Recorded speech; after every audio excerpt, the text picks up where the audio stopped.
Olá. No episódio anterior, nós vimos o diálogo de Jesus com a mulher samaritana, prometendo a ela a água viva. Afinal, de fato, que água viva é essa que Jesus estava falando? Aquela água que, ao bebermos, não sentiremos mais sede, ficaremos saciados. Jesus vai continuar a reflexão agora junto aos apóstolos para falar dessa água viva. Então fique conosco após a vinheta.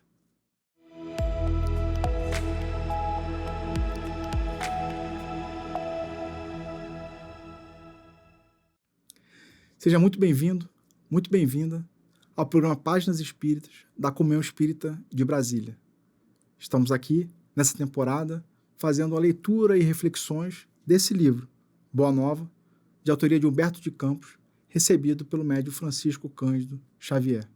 Se você ainda não nos segue, fica o convite para seguir o canal, ativar as notificações, para você ser avisado tanto do Páginas Espíritas, que vai ao ar toda segunda-feira, como os demais programas que a TV Comunhão proporciona a todos nós. Estamos aqui hoje para darmos continuidade às reflexões do capítulo 17, Jesus em Samaria.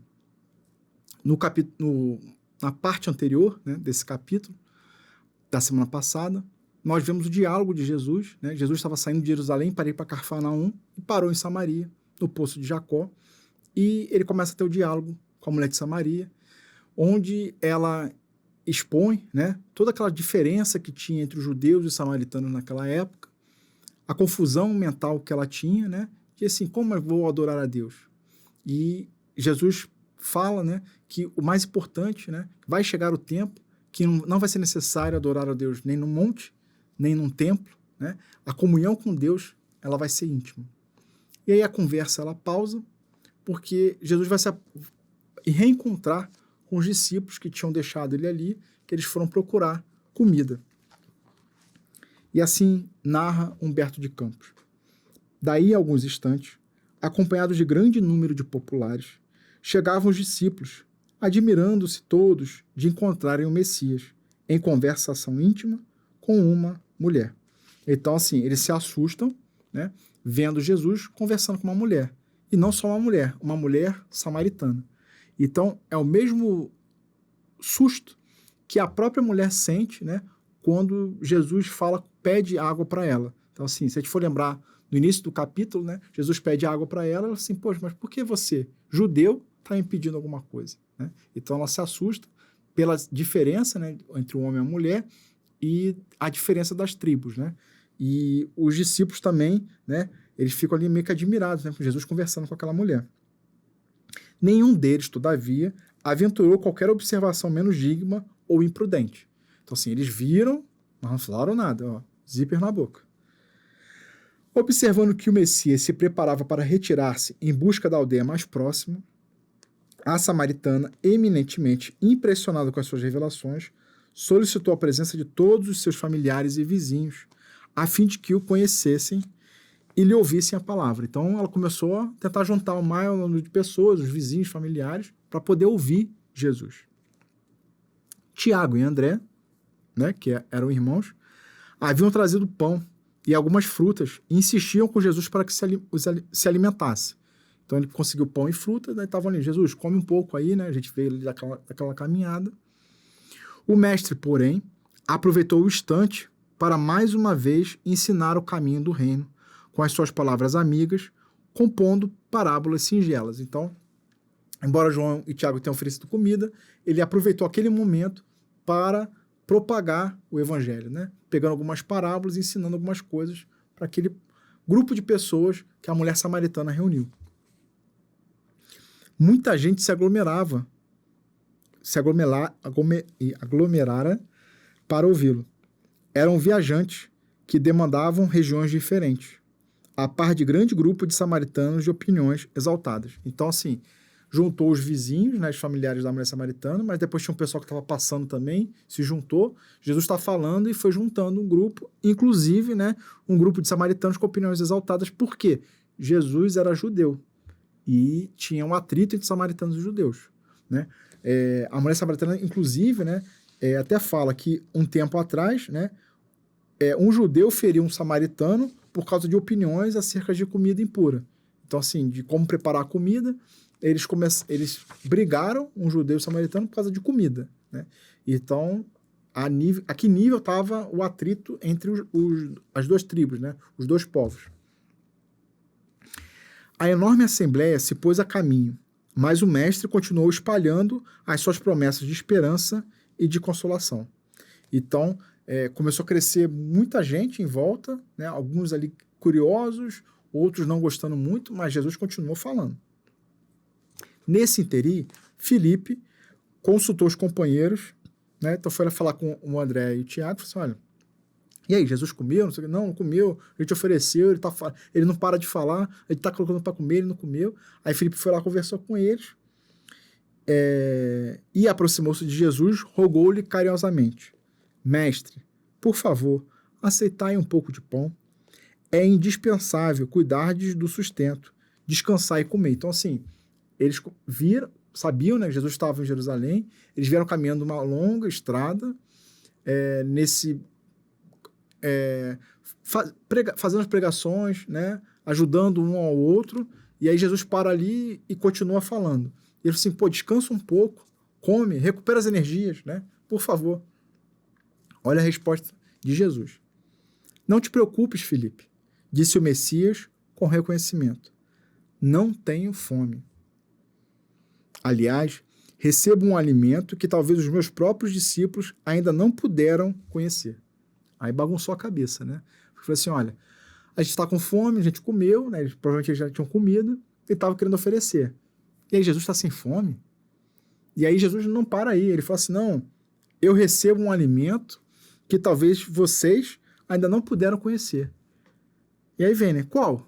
Atalhou o apóstolo com interesse.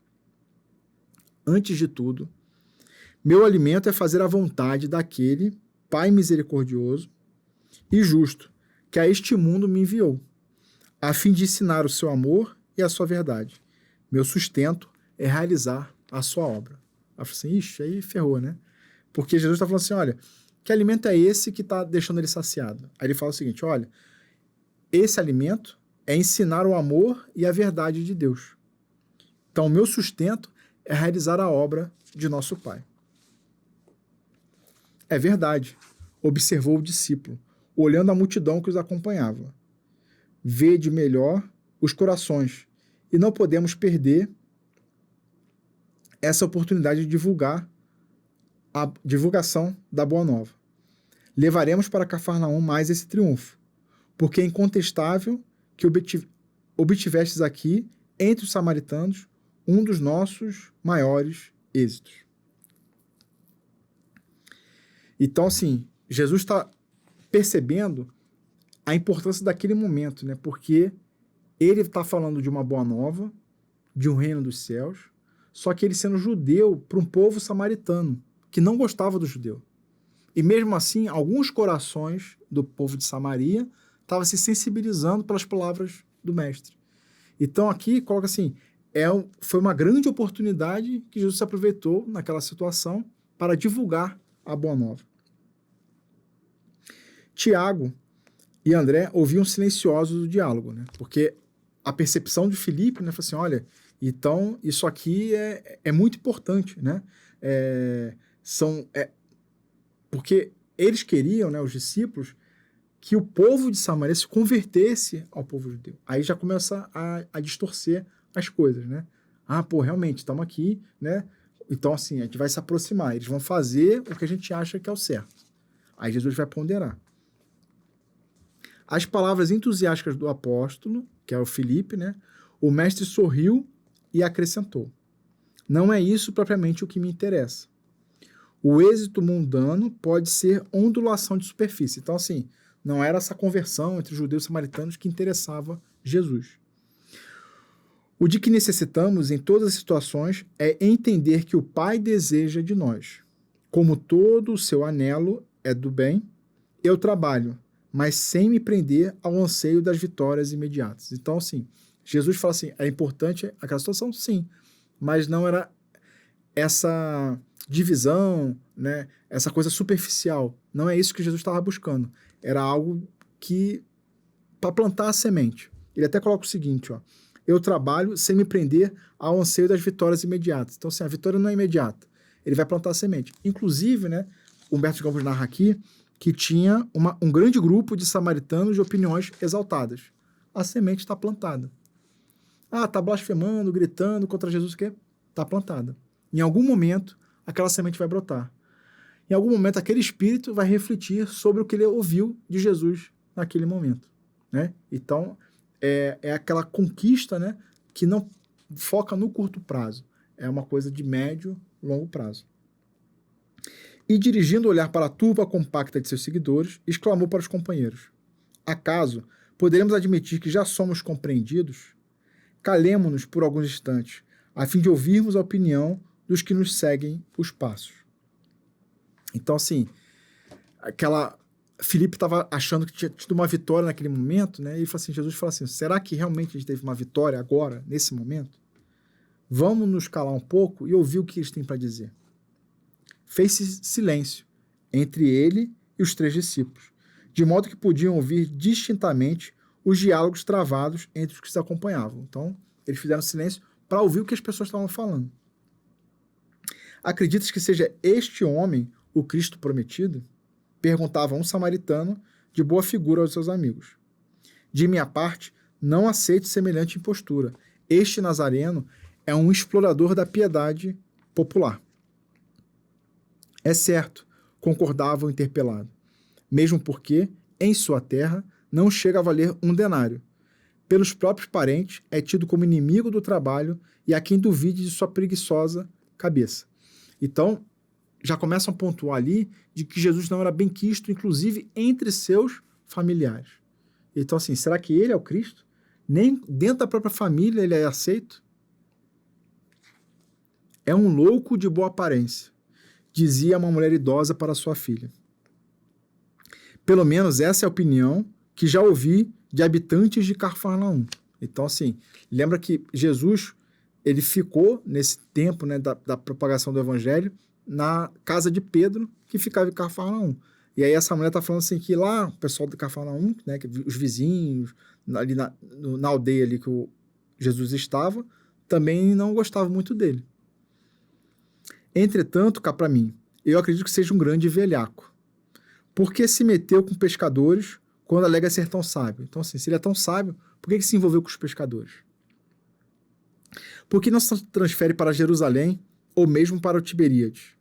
Bem, sabe a razão disso. Lá encontraria homens cultos que lhe confundiriam a presunção. Então, assim, começavam a acusar Jesus de se envolver com os humildes, que era fácil enganar eles, né? Então, ele até coloca um outro samaritano fala, esse nazareno é um explorador da piedade popular. Então, é alguém que explora os humildes, né? E aí, por que ele não foi para Jerusalém? Ah, porque ele vai confrontar os que são sábios, né? E não vai conseguir ter tanta influência assim. Era essa visão, né, do grupo que estava acompanhando Jesus. Mais próximo de Jesus, um rapaz sentenciava em voz discreta. Quando chegamos, foi ele achado sozinho com uma mulher. Que te parece essa circunstância? Perguntava um companheiro de caminhada. Então, assim, ó, ele chegou e foi conversando com uma mulher ali.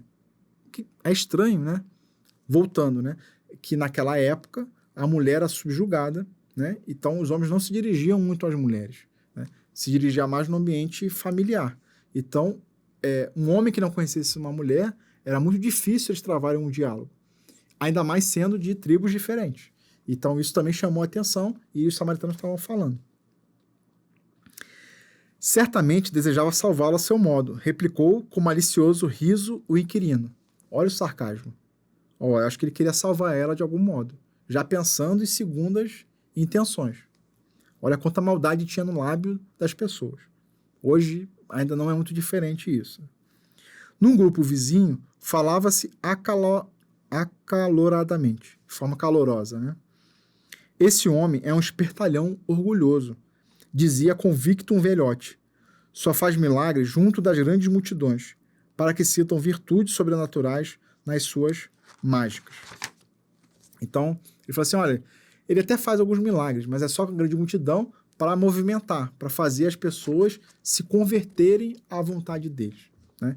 Então, esse é um também é uma perspectiva, né? Assim, ó, ele está ali só manipulando as coisas, né? Ele até tem um dom, mas ele não é o Messias que a gente tanto espera. E não tem caridade, acrescentou outro, pois ainda há pouco tempo, quando procuraram em Cafarnaum para o sinal do céu, fugiu para o monte sob o pretexto de fazer orações. Lembra do capítulo anterior, do testemunho de Tomé, onde Tomé tem ali, né, tinha os doutores da lei, empregados de Herodes, tinha os patrícios romanos, juntou ali um grupo, Tomé foi, e aí o grupo queria conversar com Jesus, queria um sinal dos céus, né, e aí Tomé foi fazer essa ponte, conversar, e Jesus falou assim, olha, eles não precisam me ver, eles precisam receber a verdade de Deus, né, e sentir, né, sentir a verdade que vem do alto. Então, assim, não é imprescindível que eles vejam Jesus. E os sinais dos céus, né? O que são os sinais? Os sinais a gente vê a todo momento. E o grande sinal dos céus que Jesus conversa com Tomé no capítulo anterior é o sacrifício de nós mesmos. Então, assim, eles querem ver o sinal? É no sacrifício que vão ver o sinal. E aí, será que quem tem tudo materialmente está disposto a isso? Consegue, pelo menos, ponderar esse ponto de vista? É muito difícil, né? Tanto que Jesus fala no capítulo anterior, aqueles que estão satisfeitos com o mundo, a boa nova não vai fazer muito efeito, né? Aqueles que estão procurando algo diferente, procurando realmente razão, boa vontade no dia a dia, eles sim vão conseguir internalizar a boa nova, né? E é aqui, esse samaritano fala assim, ó, teve outro dia que foram procurar ele, pedindo o sinal, e ele ignorou, ele foi para o monte para fazer oração, né? Então ele fazendo alusão àquela situação do capítulo anterior. Essa parte eu achei bem interessante. A noite começava a cair de todo. Lembra que Jesus e os apóstolos estavam chegando em Samaria, o sol estava se pondo, né? A noite ia começar. E aí aqui o sol já foi embora e a noite, né, se implantou. No alto já brilhavam as primeiras estrelas. Jesus sentou-se com os discípulos à margem do caminho para o momento de repouso. Então ali naquele momento Jesus parou para repousar. Então ele tinha pedido silêncio, né? Porque eles foram oferecer comida para Jesus, Jesus falou assim, não, agora é o momento, eu estou aqui, né, propagando, é o momento. Aí, primeiro foi André e Tiago, depois Felipe insiste. Ele fala assim, não, eu estou aqui me alimentando, fazendo, né, a vontade do Pai, né? Meu sustento é realizar a sua obra. Então ele estava se sustentando, e aí Felipe fala assim, não, realmente, né, é um momento ímpar, estamos aqui falando com o samaritano, vamos converter todos eles. E aí Jesus fala assim, não é bem isso, né? Eu não estou procurando a vitória no curto prazo, a vitória imediata. É algo de longo prazo. E, além disso, será que a gente, de fato, as pessoas estão internalizando a mensagem? Vamos ouvir. E aí, um criticando, falando mal, pegando assim, ele não se dá bem nem na própria família. Será que ele é o Messias? Ele está ficando em Cafarnaum. E todo mundo fala mal dele em Cafarnaum. Outro dia foram pedir uma ajuda para ele, um sinal dos céus, ele ignorou. Então, esse não é um Messias. Então, o outro foi mais malicioso ainda, né? Falou assim, olha, eu vi ele conversando com uma mulher sozinho. Qual que será a intenção dele? Né? Então, todo esse ambiente, assim, de todo mundo com a língua afiada, né? Para falar de Jesus. André, Tiago e Felipe estavam espantados que tinham visto e ouvido. Aparentemente, o mestre fora aureolado de imenso êxito. Então, assim, a multidão seguindo Jesus, ele falando, todo mundo ouvindo, então, aparentemente, estava tudo certo. Entretanto, verificaram a profunda incompreensão do povo. Foi então que Jesus, com a serenidade de todos os instantes, os esclareceu cheio de bondade imperturbável. Ou seja, os apóstolos pensavam que estavam tido um êxito, né, ali momentâneo, e viram que era tudo diferente, né? Eles não tinham assimilado praticamente nada. Mas Jesus estava tranquilo, né? Coloca aqui, ó, a bondade imperturbável. Até falou no parágrafo anterior, né? Aquelas situações de... porque Tomé acompanha, né? Jesus carregando a cruz e sendo crucificado. Tomé troca olhares com Jesus e percebe a serenidade no olhar de Jesus, a mesma serenidade nos momentos tranquilos e calmos onde ele pregava a boa nova. Então Tomé percebeu que, ainda que ele estivesse naquele momento de martírio, ele estava tranquilo, sereno, igual numa situação normal. E aí até comentei que isso será algo que a gente vai conquistar um dia. Não vai ser nem hoje, nem amanhã. Amanhã que eu falo amanhã, amanhã mesmo, né? A gente está em processo. Mas num amanhã, em breve, a gente vai conquistar. Então você vê que todo mundo falando mal de Jesus, falando mal, e ele estava imperturbável, né? Então, quantas situações a gente vive no nosso dia a dia, onde somos criticados, caluniados, às vezes provocados, e a gente não consegue se manter imperturbável, né? A gente vai até um ponto. Chega uma hora que pisa no nosso carro de um jeito que a gente sai dos eixos. Se a gente consegue perceber isso, aí já está ganhando ponto. Porque tem gente que nem percebe quando sai do eixo. Ou fora do eixo já é o natural. Então a gente perceber o que nos tira do sério já é o primeiro passo para a gente se aceitar essa imperfeição e ir trabalhando nela aos poucos. A gente trabalha uma imperfeição aqui, depois trabalha outra colar e assim sucessivamente. A gente vai conseguir chegar nesse momento de ficar imperturbável como Jesus também ficou naquele momento. Vamos à fala de Jesus. Não vos admireis da lição deste dia. Quando veio o Batista, ele procurou o deserto, nutrindo-se de mel selvagem. Os homens alegaram que em sua companhia estava o espírito de Satanás. Fazer um parênteses, né? Esse Satanás, ele é colocado, né, na linguagem da época como um adversário, né? Não essa figura que às vezes a gente faz do Satanás, do diabo, né? Aquele que seria a antítese de Deus, né? Para poder ali, nessa luta entre o bem e o mal. Quando, na verdade, assim, são os adversários. A gente tem, sim, espíritos que se colocam como adversários do Cristo, adversários de Jesus, se propagam em fazer o mal, mas é uma ignorância momentânea, onde eles interpretam que aquilo ali eles estão fazendo é o ideal, né? Eles se comprazem em fazer o mal. Em um determinado momento, né, seja em breve ou demorar um pouco mais, essa visão, essa forma de pensar, ela é modificada. Então, se coloca assim que quando vai falar de Satanás, vai falar de demônio no Novo Testamento, é nessa percepção, né, do adversário da proposta de Deus. Então, fala que Batista, quando foi para o deserto e se alimentou do mel selvagem, as pessoas alegavam que ele estava ali envolto do espírito, né, do adversário de Deus. A mim, pelo motivo de participar das alegrias do Evangelho, chamam-me de glutão e beberrão. Então, lembra da passagem das bodas de Caná? Né? Coloca assim, como ele participou daquela alegria. Inclusive, Pedro questiona Jesus, né? Por que você está aqui? Por que você fez multiplicar multiplicar o vinho, né? Porque as pessoas vão se embebedar. E aí Jesus responde para Pedro assim, mas você já viu a alegria de fazer um amigo feliz? Né? E aí, quem tiver interesse, né, fica o convite de voltar no capítulo lá que Jesus fala sobre a amizade, né, com Pedro. A gente, inclusive, tem uma playlist aqui na TV Comunhão de todos os programas anteriores da Páginas Espíritas. Então, assim, quem está começando agora, ou começou há pouco tempo, fica o convite para maratonar. A gente começa lá no início, falando de Humberto de Campos, todos os bastidores que fizeram, né, Humberto de Campos ali organizar todo esse livro. E aí depois começa o primeiro capítulo mostrando a terra se preparando para receber Jesus e assim sucessivamente. Cada capítulo ele tende a ser mais ancorado num discípulo específico, numa pessoa específica. E aqui, esse capítulo está na mulher samaritana, né? E tudo que permeou, que ficou em volta daquele diálogo. A gente, no Novo Testamento, só vê o diálogo, né? E aqui o Humberto de Campos traz todos os bastidores, os diálogos, as reflexões que aconteceram em torno daquele acontecimento do Novo Testamento. É muito parecido com o que a série The Chosen também faz, né, nas temporadas, né, tem feito grande sucesso. Também fica o convite da gente acompanhar ali a série. Voltemos aqui a fala de Jesus, né? Esta é a imagem do campo onde temos que operar. Então, assim, pensando que porque Batista se isolou um pouco no deserto, ele estava ali com o espírito de Satanás. Ele, porque multiplicou o vinho, né? E estava ali resolvendo um problema na família, né? Fazendo com que um amigo ficasse feliz.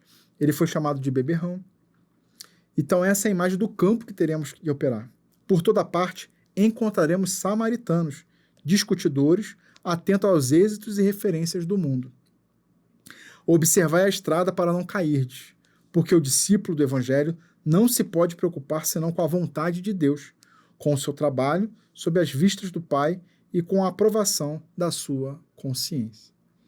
Então, a fala de Jesus né, termina aqui o capítulo, falando que a gente vai encontrar por toda parte o que aqui está os samaritanos que estão querendo discutir, que estão querendo apontar defeito, que estão fazendo projeções, né, das suas mentes próprias em relação ao outro.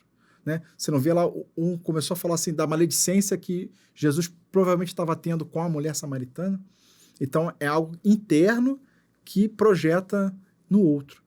Então, a gente vai encontrar isso. Então, às vezes, quando a gente recebe crítica, recebe apontamento, né? Então, às vezes, a gente toma uma decisão, por exemplo.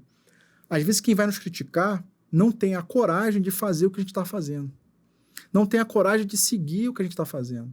Então, assim, a gente começa a tomar decisões e sempre refletir o que Jesus faria no meu lugar. Jesus faria A ou B? Faria A. E aí eu ser julgado pelo A, e eu assim, poxa, mas por que você está fazendo isso? Não, porque é o certo, é o correto. E aí a pessoa vai criticar. Às vezes ela gostaria de fazer o que você está fazendo, mas ela não tem coragem. E é isso que Jesus está alertando aos discípulos, que a gente vai encontrar esses exemplos aqui em nossas vidas. No momento que a gente se esforçar para o bem, vamos ouvir críticas, vamos ouvir apontamentos. Às vezes a crítica são dos que são mais próximos de nós. Às vezes está se esforçando para ser um pouquinho melhor, e aquela pessoa fala assim, não, mas está vendo ele? Ele tá parecendo bonzinho aqui agora, mas lá em casa não é assim, não. Nós somos imperfeitos ainda. A gente vai errar. Mas a mágica é não ficar no erro.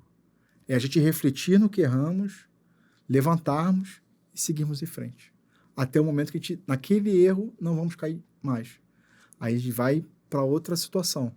Aquilo ali precisa melhorar? Vamos aos pouquinhos melhorando. E Jesus fala assim que cada discípulo do evangelho, ele tem que se preocupar com a vontade de Deus. E o seu trabalho no dia a dia, na sua consciência. E aí no Espiritismo a gente fala assim, onde está escrita a lei de Deus? Na consciência. O julgamento que tanto se fala no Novo Testamento, em diversas religiões, onde acontece? Na consciência. Então a gente precisa estar em paz com a nossa consciência, no que a gente faz no dia a dia, com os nossos atos. Eu acho que essa é uma das principais informações aqui desse capítulo, e nesse esforço ao próximo de estar auxiliando, ainda que incompreendidos, é aí que está a água viva que Jesus oferece para a mulher de Samaria, é aí que está o pão nosso, que Jesus coloca na oração do Pai Nosso, do nosso dia a dia. E a gente se esforçando no nosso dia a dia, nessa situação, a gente vai conseguir conquistar, né, a água viva que vai matar a nossa sede, aquela sede que a gente fique mais pleno, né, que mata e a gente fica pleno, a fome que a gente mata e também vai ficar pleno.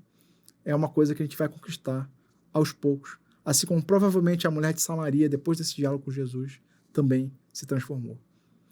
Se você gostou dessa reflexão, desse capítulo 17, deixe seu joinha, deixe os comentários o que você achou, se teve algum ponto que você gostou mais, outro ponto que faltou abordar um pouquinho melhor, a gente pode continuar essa conversa nos comentários desse vídeo.